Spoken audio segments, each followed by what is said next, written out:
Nous allons voir maintenant les options principales de Revit. Je vais dans le menu principal ici et j'accède aux options en cliquant sur ce bouton-ci, ici en dessous. Alors, j'ai beaucoup d'éléments que je vais pouvoir modifier.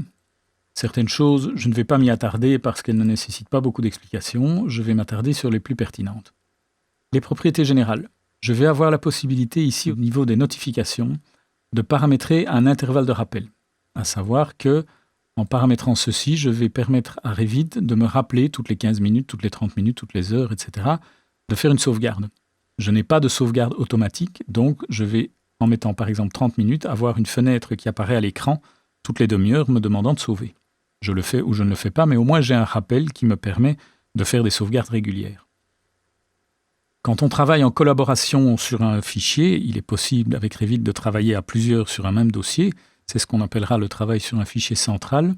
J'ai également la possibilité de paramétrer ici un rappel pour l'enregistrement au niveau du fichier central.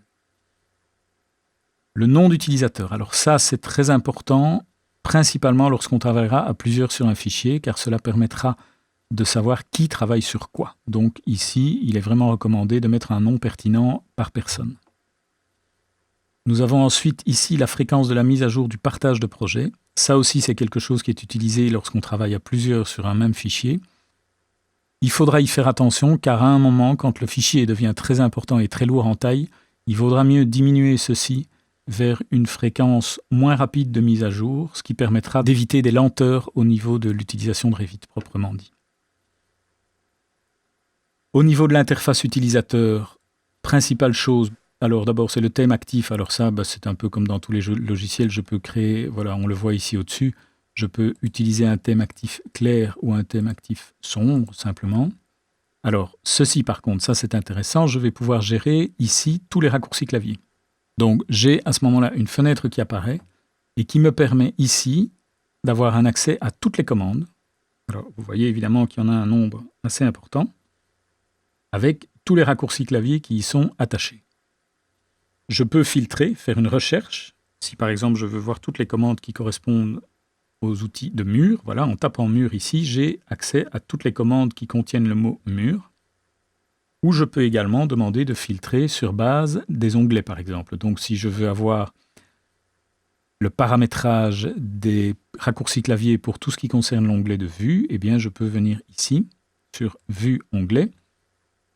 Et je vais avoir ici toutes les commandes qui correspondent à l'onglet Vue. Donc par exemple, le fait de passer en vue 3D, c'est quelque chose qu'on va faire très fréquemment. Eh bien, on pourrait imaginer ici mettre un raccourci clavier qui n'existe pas pour l'instant. Donc par exemple, vue 3D par défaut, je pourrais mettre VD. J'attribue. Je vois le raccourci qui apparaît ici maintenant au niveau de la commande. Si je fais OK et OK, si maintenant au clavier je fais VD, vous voyez que je passe dans une vue perspective. Bon, de nouveau, cette vue est vide puisque je n'ai aucun élément créé, mais vous voyez qu'ici, j'ai maintenant au niveau de l'arborescence de mon projet, j'ai un nouvel onglet qui est apparu avec vue 3D et je suis bien dans une vue 3D par défaut. Voilà. Alors, si je continue dans les options, au niveau de l'interface utilisateur, autre chose ici qui peut être très pratique au début, c'est l'aide infobulle. Vous voyez que pour l'instant, elle est en normal. J'ai 3 niveaux. J'ai d'abord forcément aucune infobulle éventuellement, ou alors j'ai 3 niveaux d'infobulle, minimal, normal ou élevé. Alors en fait, vous avez effectivement 2 types d'infobulles sur chaque commande. Si je mets par exemple en minimal, je prends une commande, par exemple mur, vous voyez que j'ai une infobulle qui apparaît, qui est ce qu'ils appellent la minimale. Donc c'est simplement un intitulé de la commande avec ce qu'elle fait. Si je retourne sur Options et que je demande élevé, vous allez avoir au niveau de la commande plus d'informations.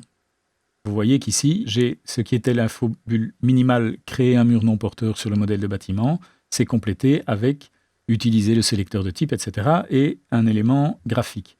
Vous pouvez éventuellement même avoir certaines commandes qui sont affublées d'une vidéo. Vous avez par exemple au niveau de la commande copier, vous voyez qu'au niveau de l'infobulle, vous avez une vidéo qui vous montre comment utiliser la commande. Ça, c'est l'infobulle maximale. Alors, en quoi consiste l'infobulle normale?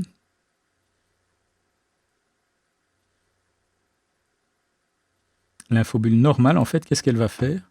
Elle va au départ vous montrer l'infobulle minimale, et si vous laissez le curseur sur la commande, si vous ne touchez pas à la souris, il va compléter ça avec l'infobulle maximale. Donc finalement, c'est le plus interactif et le plus intéressant. Alors, je retourne dans les options. On va passer à l'onglet graphisme. Alors, Revit est relativement sensible au niveau des cartes graphiques, donc Autodesk en fait certifie certaines cartes graphiques et certaines machines au niveau de l'interface graphique. Donc si éventuellement, comme c'est le cas ici, vous voyez que j'ai un message qui me dit que la carte vidéo est inconnue, ça veut dire qu'elle n'a pas été testée par Autodesk et donc n'est pas certifiée. Bon, c'est pas pour ça que le logiciel ne fonctionne pas, il fonctionne très bien, même en configuration complète. Mais vous pourriez, si jamais vous avez certains problèmes au niveau de l'affichage, notamment et surtout au niveau des vues 3D, vous pouvez par exemple décocher l'accélération matérielle. Ça permettra de régler certaines choses. Alors, vous avez également ici un autre élément qui est assez intéressant et qui est apparu maintenant avec Revit 2015, c'est l'anti-crénelage. Alors, je vous montre si je crée par exemple un mur en oblique. Vous voyez ici que la ligne est tout à fait lisse. Si je vais dans mes options et qu'au niveau des graphismes, je décoche l'anti-crénelage, voilà, vous voyez que j'ai mon élément qui devient saccadé, j'ai des escaliers qui apparaissent au niveau des lignes. Et donc, c'est cette nouvelle option qui est apparue au niveau de Revit 2015 et qui vous permet, au niveau des graphismes, d'utiliser l'anti-crénelage, ce qui vous permet d'avoir des lignes tout à fait lissées. Alors, les couleurs ici, vous avez 3 éléments et 3 mises en évidence d'éléments sur base de ce qui se passe sur ces éléments. Donc, vous avez la sélection, la présélection et l'avertissement. En quoi cela consiste? Donc, si j'ai par exemple plusieurs murs à l'écran, voilà. Quand je vais vouloir les sélectionner, vous voyez que le simple fait d'amener la souris sur l'élément, il se met en couleur. Cette couleur bleue, cette première couleur, c'est la couleur de présélection. Lorsque vous allez cliquer sur cet élément, il est sélectionné. Ça, c'est la couleur de sélection. Alors par défaut, c'est 2 fois bleu, mais donc si vous le désirez, vous pouvez au niveau de l'option, ici, demander par exemple que la présélection soit en rouge et que la sélection soit en bleu. À ce moment-là, quand vous allez amener votre curseur sur l'élément, il va être en rouge, présélection. Quand je clique, il passe en bleu, sélection. Et donc quand vous faites une fenêtre de sélection, ça vous permet de voir quels sont les éléments qui sont sélectionnés. Cela fonctionne comme dans les autres logiciels Autodesk de type AutoCAD, à savoir que soit vous cliquez directement sur l'élément, soit vous faites une fenêtre en maintenant le clic gauche, et si vous faites la fenêtre vers la gauche, vous voyez que cette fenêtre apparaît en pointillé et il va sélectionner tous les éléments que cette fenêtre croise. Par contre, si vous faites une fenêtre vers la droite, il ne va sélectionner que les éléments qui sont entièrement contenus dans la fenêtre. Donc, par exemple, comme ceci. Et donc là, dès que je sélectionne, il devient bleu.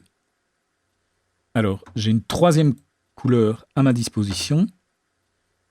C'est la couleur d'avertissement. Alors, la couleur d'avertissement apparaîtra dès qu'il y aura quelque chose qui se passe au niveau du logiciel et pour lequel Revit veut m'avertir. Par exemple, je prends ce mur et je le copie sur lui-même. Eh bien, ça, c'est un problème évidemment au niveau de la base de données. Et Revit va m'avertir en disant « les murs en surbrillance se chevauchent ». Donc, ceci constitue un avertissement et j'ai la couleur orange ici, qui est bien la couleur que j'ai au niveau des options, ici.